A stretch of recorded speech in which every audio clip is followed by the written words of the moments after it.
Smile is one of those horror movies that crawls under your skin and stays there. It's not just about jump scares or gory visuals. This film goes deeper, exploring psychological terror that haunts you long after the credits roll. Directed by Parker Finn, in his feature debut, Smile manages to blend traditional horror elements with a unique, chilling atmosphere. Let's dive into what makes this movie such a standout in the genre.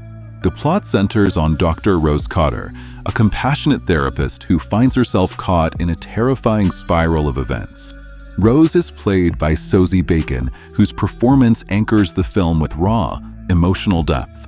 Rose's life takes a horrifying turn after a patient in her care gruesomely ends her own life while sporting a disturbingly unnatural smile.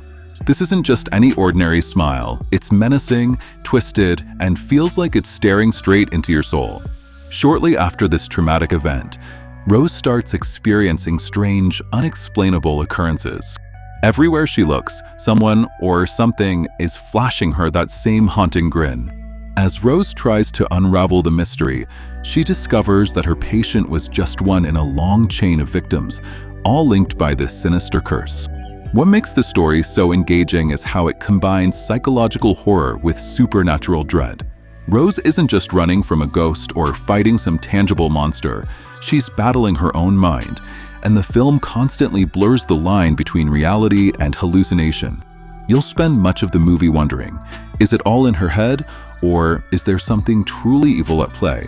Let's talk about Sosie Bacon for a moment. If her name sounds familiar, it's because she's the daughter of Hollywood legends Kevin Bacon and Kyra Sedgwick. But trust me, she's earned her spot in the spotlight with this performance. Bacon delivers an incredible portrayal of Rose, capturing her descent into paranoia with heartbreaking authenticity. You can feel her fear, her frustration, and her desperation in every scene. She's not just screaming her way through the movie like so many horror protagonists. Instead, she gives us a layered performance, showing Rose as a strong, capable woman slowly unraveling under the weight of an invisible threat. One of the most impressive aspects of Smile is how it builds tension. The atmosphere is suffocating from the very first scene, and it only gets more intense as the story progresses. The cinematography plays a huge role in this, with lingering shots that make you feel like you're being watched. The use of sound is another standout feature. Silence is weaponized in this movie. Those quiet moments aren't a break from the terror, they're the calm before the storm. When the sound design does kick in, it's jarring, designed to make you jump, squirm, or just feel deeply uncomfortable. There's also something deeply unsettling about the way the film portrays its antagonist. The smile isn't tied to a single person or even a physical entity. It's an idea, a presence, something intangible that feels impossible to escape. The concept is simple yet profoundly effective, tapping into our innate discomfort with expressions that feel off. Sure, Smile relies on some familiar horror tropes, like cursed objects, sinister grins, and an unstoppable force chasing the protagonist. But it uses these elements in a way that feels fresh and inventive. Take the jump scares, for example. Yes, they're there, but they're not cheap. They're earned, strategically placed in moments where you least expect them. There's one scene involving a car window. If you've seen the movie, you know the one, that's practically guaranteed to make you jump out of your seat. The film also excels in its exploration of trauma. Rose isn't just dealing with a supernatural curse, she's grappling with unresolved pain from her past. The movie uses this theme to add depth to its horror, showing how trauma can isolate us, consume us, and make us question our sanity. No movie is perfect, and Smile does have its flaws. The pacing can feel a bit slow in places, especially in the second act. There are moments where you might find yourself wishing the story would just get to the point. The climax, while intense, leans into some predictable territory.